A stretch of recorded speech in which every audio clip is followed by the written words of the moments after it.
Auto சின்னம் auto rickshaw கண்டிப்பாக எனக்கு ஓட்டு போட்டு ஜெயிக்க வைங்க.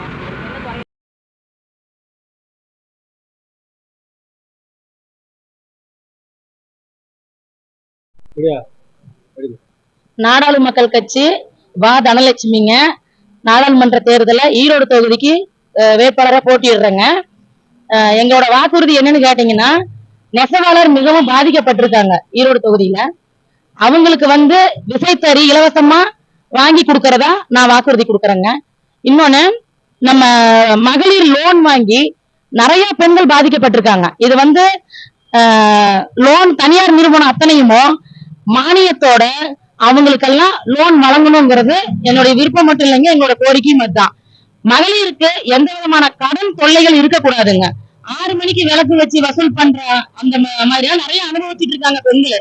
அந்த பாதிப்புல இருந்து அவங்களை காப்பாற்றணுங்கிறது எங்களுடைய கோரிக்கை. அதே மாதிரி அவங்களுக்கு சுய தொழில கவர்மெண்ட் முன்ன அவங்களுக்கு தொழிலுக்கு ஏற்பாடு பண்ணி கொடுக்கணுங்கிறது எங்களோட வாக்குறுதி. இன்னொன்னு, பாலியல் பலாத்காரத்தினால குழந்தைங்க ரொம்ப பாதிக்கப்பட்டிருக்காங்க சார். அவங்களுக்கு பாலியல் தொல்லை கொடுத்தா அந்த குற்றவாளிக்கு தூக்கு தண்டனை வேணும், அதுதான் முக்கியம். அவங்க உயிரோடு இருக்கக்கூடாது, தூக்கு தண்டனை வேணுங்கிறது எங்களோட கோரிக்கை. தூக்கு தண்டனை வழங்க மாதிரி வாங்கி தரோம். கோரிக்கை கேட்டு சட்டத்துல என்ன இடம் இருக்கோ அதை நாங்க பண்ணித்தரோம். இன்னொன்னுங்க, எம்பி எலெக்ஷனுக்கு வருஷத்துக்கு 5 கோடி ரூபாய் தராங்க, எம்பி நிதி தராங்க. அந்த 5 கோடி ரூபாய 1 ரூபாய் கூட மிச்சம் இல்லாம லஞ்சமா எடுக்காம அந்த 5 கோடியும் என்னுடைய தொகுதிக்கு நான் செலவு பண்றத கணக்கு பொதுமக்கள் கிட்ட மாசம் மாசம் நான் என்ன செலவு பண்றேங்கிறத நான் பொதுமக்கள் முன்னால நின்று கணக்கு காட்ட தயாரா இருக்கிறோம். அந்த வரிப்பணம் கல்வி தொகையாகவும் ஊனமுற்றோருக்கும் வீடு வசதி இல்லாம கஷ்டப்படுறவங்களுக்கும் அதை நல்லதுக்காக பயன்படுத்துவேன்னு நான் வாக்குறுதி கொடுக்குறேங்க. இன்னொன்னு, நம்ம ஆத்து தண்ணியில சாய தண்ணி மிகவும் கலந்து தண்ணி குடிதண்ணி கூட நல்ல தண்ணியா நமக்கு கிடைக்காம மருந்து கலந்து ரொம்ப சிரமப்படுறோம். அந்த ஆத்துல சாய தண்ணி கலக்காம அந்த தொழிலாளர்களும் பாதிக்காம பொதுமக்களும் பாதிக்காம ஆத்துல தண்ணியும் சாய தண்ணி கலக்காத என்ன செய்யணுமோ அதை சட்டப்படி நம்ம கவர்மெண்ட் மூலமா பண்ணி தரதுக்கு நான் வாக்குறுதி கொடுக்குறேங்க. நம்ம ஈரோடு தொகுதியில என்னென்ன குறைகள் இருக்குதோ அத்தனையும் நான் நேரடியா தலையிட்டு நேரடியா பண்ணி தரதுக்கு தயாரா இருக்கிறேங்க.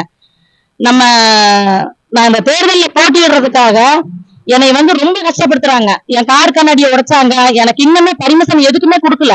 பிரச்சாரம் பண்றதுக்கு எனக்கு அனுமதி தராம என்னை தடுக்கிறாங்க. நான் ஒரு பெண்ணுன்னு கூட பார்க்காம என்னை ரொம்ப கேவலப்படுத்துறாங்க. ஒரு 20 நாளைக்கு முன்னாடி கார் கண்ணாடி உடைச்சு நான் போய் சத்திர போலீஸ் ஸ்டேஷன்ல கம்ப்ளைண்ட் பண்றேங்க. இது வரைக்கும் அவங்க நடவடிக்கை எடுக்கல. அதே மாதிரி இப்ப எவ்வளவு நாள் ஆயிடுச்சுங்க, அந்த பிரச்சார வண்டி கூட நாங்க வெளியே கொண்டு போக முடியலைங்க. ஏன்னா அனுமதி தர மாட்டேங்கிறாங்க. கேட்டா அது இல்ல இது இல்ல இது இல்லன்றாங்க. ஆனா பெரிய கட்சிக்காரங்களுக்கு எந்த ஒரு இதுவுமே கேட்கறது கிடையாது.